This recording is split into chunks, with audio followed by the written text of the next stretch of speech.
My quote of the day that I shared with everybody was, if you're confident in your position, it shouldn't require profanity or character attacks to defend it. And that is what I truly believe. So let's get into everything that happened today. My video blew up yesterday. Didn't get much on Facebook. TikTok was okay. I thought that's where I was going to get the most feedback, but it was actually Instagram, which surprised me. But I will say there was one conversation that I had with a gentleman, and we were obviously on opposite sides, and we didn't agree maybe on anything, but it was a great dialogue.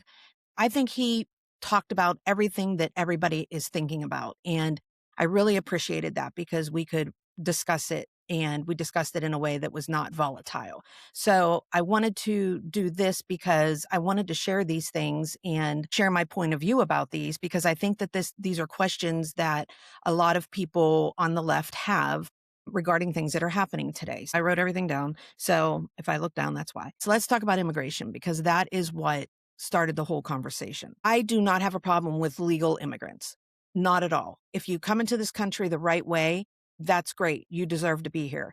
What I have a problem with is 14 million people who have come into this country illegally. Okay. You want to live here because you want to live the American dream, but you can't even follow the first rule of following the process. America opened our doors to you, but you still have to go through this process, right? And 14 million people chose to ignore that. And that's where my problem comes in. Okay. That's number one. Number two is, where do you think that you could ever walk into any one of their countries, walk in free will, take up residency, take a job, vote in their elections? It would never happen. They would shoot you and you would be skinned before you were even there a day. Let's be honest about that. Okay. Then a couple of people brought up about how white people commit more crimes. Yes, that is definitely the record. And what is happening with those white people is they are being arrested, they are being convicted, and they are being jailed. Hopefully they are kept in jail. We are seeing where Democrat judges are releasing some people, such as the case with the Carlos Brown Jr. But yes, if white people are committing crimes, then they need to be arrested, need to be convicted, and need to be jailed. But what we're seeing with these illegal immigrants, criminal immigrants, when they are being arrested, the authorities are not entering their information correctly. And this is the case that I'm talking about in Charlotte, North Carolina, where the immigrant killed 2 teens. And when he was entered into the system, he was entered in as a white man with blonde or strawberry hair. So that's where I have the problem. You have 14 million people coming into our country illegally, breaking the first step of entering into this country. And 14 million people are taking away from our American citizens, people who were born here, who came here legally, who are just trying to live their life. We have 14 million people trying to take away from them. 14 million people is the equivalent to 9 different countries. So just keep that in perspective. They brought up unemployment. If the immigrants are taking all of our jobs, why is the unemployment rate so high? In 2009, the unemployment rate was 10%. In 2021, it was 5.4%. And in 2024, it's 4%. I don't really think that you can say that the unemployment rate is high. It's higher, but it is less than it has been. So we can probably move on from that. Then he brought up about the farmers. Why are the farmers losing their farms? And there's a couple things about this. First of all, there is too much of supply worldwide, so there's not a lot of need for their products. Number 2 is that they need loans in order to, build their business in their farming industry. The Federal Reserve raised interest rates in 2022, and we have yet to recover from that. Are workers an issue? Yes, there are workers that are an issue now that we're losing immigrants. But today, we still have 14 million immigrants in the country. But think about the farmers. Think about the age of the people that own farms. How many people born after the year 1990 do you think want to run a farm? I don't even know many that want to work. So you have to take that into consideration too. Farming is not the up and coming thing to do. And we're going to see an effect with that. So this kind of brings me to why everybody on the left is thinking that one man, Donald Trump, has single-handedly ruined this country. Let's put that into perspective. Out of the last 17 years, Democrats held administration for 12 of them. Okay? 12 of them. Trump was in office for 4 years, 10 years ago, and he's been in office for 1 year. And during the years of 2020 and 2024, he was basically in court because he was being impeached for everything under the sun. Okay? So think about that. You have Democrats, and I'm going to repeat it because people need to hear this. Democrats have held office for 12 out of the last 17 years. 12. Okay? Trump has been in office for 5.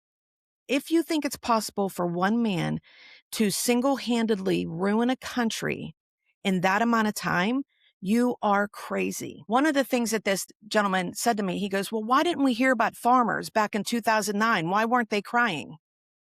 That's because they didn't want you to hear it, because they didn't have Trump to blame. This is the difference between then and now. Now we have social media, okay? You're going to get everything under the sun, right? The Democrats, and I've said this before, Soros, who is basically backing everything, controls everything. They control the media. They control everything that you see. So while you have the Democrats in administration for 12 out of the last 17 years, they're not going to publicize the things that are bad. They don't want you to see that. But as soon as they have a scapegoat in the midst, of course they're going to push that on him. Why wouldn't you? Who wouldn't, right? It's like walking into a new job. The last manager was terrible. Nobody's going to talk about it while they're there. But as soon as that person's out the door, hell yeah, they're going to talk about it. It's his fault. It was his fault. It was his fault. So just think about that when you look into these things. The one thing you will find with me is that anything that I talk with you about, I have researched. I do not go into these things blind. I am, as everybody knows, the least political person out there having these conversations, which may make me the best in the fact that I don't speak on anything that I don't research. If I'm giving you statistics, if I'm giving you any kind of facts, it's because I have looked for it. You will see on my social medias, I do not share memes. I do not do stuff that is pushing a narrative that I have not myself checked. If I see stuff on other people's pages, whether they're Democrat, whether they're Republican, whatever they are, and I see that it's not real, I'm calling them on it, because all you're doing is pushing a narrative that is not true, that is being fed to you. You are being fed what people want you to see. Okay. Do I think Trump is a perfect person? Absolutely not. None of us are. Okay. Do I think that Trump is doing things to ruin the country? I don't. I really don't. I think what Trump is doing right now is uncovering things that have been buried for the past 12 out of 17 years. And that is what you're seeing. And I think you're going to continue seeing it. It's going to be a rough 3 years because all of this stuff is coming to the surface. Okay. So, which now brings me into the Epstein files. How do you stick up for a pedophile? How do you follow a pedophile? First of all, he has not been convicted. And so at this point, everything is hearsay. The gentleman today said, well, there's pictures. Okay. There's pictures of Clinton too. So are we saying the same thing about Clinton? And I have said this from the very beginning. I think everything that are in these files are bigger than any of us. Things that are in these files are probably strong enough to take down corporations that would shake the foundation of this country. I truly believe that in my heart. And I will say that if Trump is ever convicted of being a pedophile, he needs to burn in hell along with everybody else. That is what I believe. Until that day happens, I'm going to support my president. No matter how abrasive and everything else he is, I'm going to support him until there is something definitive that tells me different. We then go into racism. Trump is a racist. Okay, I've heard this. He's a Nazi. He's everything else. The one thing I'm sure this person did not do is look up anybody who has ever worked on Trump's administration. I don't think he ever looked up all of the people that Trump has endorsed. And I will also provide that list to you so you can see those names. I did include anybody that was not white. To call Trump racist and a Nazi, you're parroting words that have been told to you, or you're parroting memes that you have seen. That's all it is.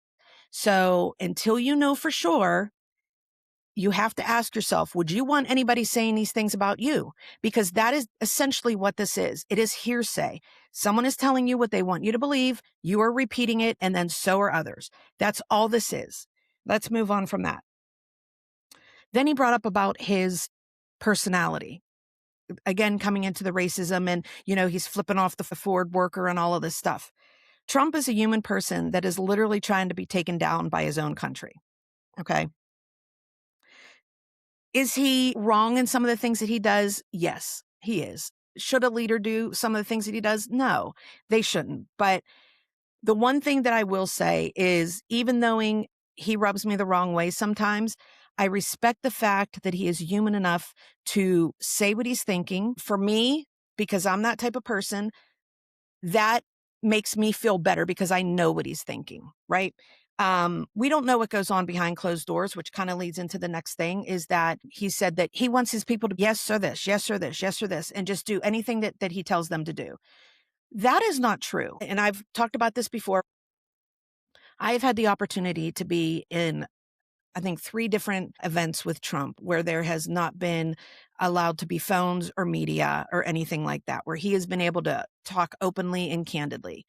The man that everybody sees in social media, giving his speeches and everything like that, is not the man that the people who get to see him in a different element is. And I say that because, Trump, by all means, let's call him an actor, right? He had the TV show. He's a real estate person. He's all of these things, right? He is that person that has to exude this this personality, this showmanship. All right. But when you get down to brass tacks and you hear this man talk outside of the media, it's night and day. I will give you an example. Morgan Ortagus is a personal friend of Jamie's, and we were out with her one night. And if you don't know who Morgan Ortagus is, I wrote down her title because I don't always remember all the words. She is Deputy United States Special Envoy. Okay. At one point, she was working with Mike Pompeo, and her dog died. Her dog was her baby, and she was completely devastated. If I remember this correctly, they were actually somewhere. They were out of the country. She had to leave and come back home because her dog had passed away.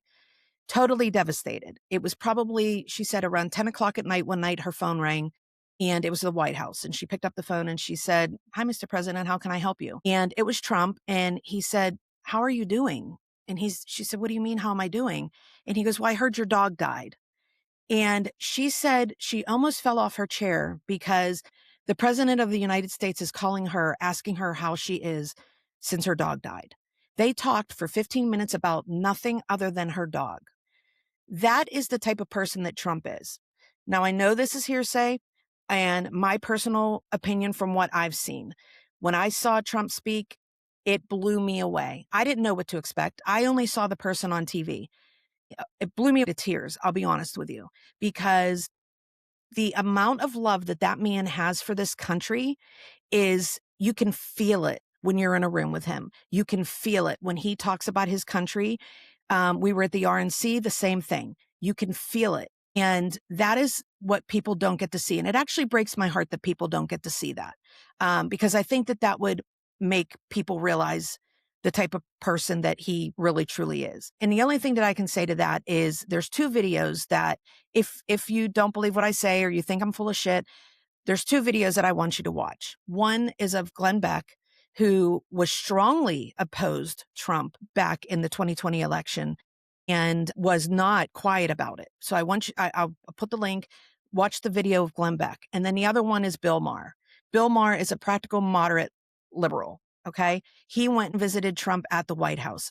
His video put me to tears, and you need to watch it. I know there's bad on both sides. I'm not saying that. And like I said, I'm not saying that Trump is the perfect person. I'm not saying that. But when you take facts into consideration, that the Democrats have held office for 12 out of the last 17 years, Trump held 4 10 years ago and 1 now. And between 20 and 2024, he was in court all of those times. He is a convicted felon for records management, let's say. Should he hold jail time for that? I don't know. How many people do? I'm not using that as an excuse. I honestly don't know. My question to you is, If this Russiagate thing ends up coming through and Obama gets indicted, what are you going to be saying then? So before you post or comment to somebody, make sure that you know the facts. Don't just parrot things that you've seen or heard. Make sure that you are doing your own research, because all you're doing is perpetuating something that is not true. And you're making yourself look bad in the process, because when someone can come back and show you that what you're saying is not correct, then it's diminishing your word. So just do your due diligence. If you're going to be this strong about your conviction, which is great, please do. But please make sure that you're talking about facts.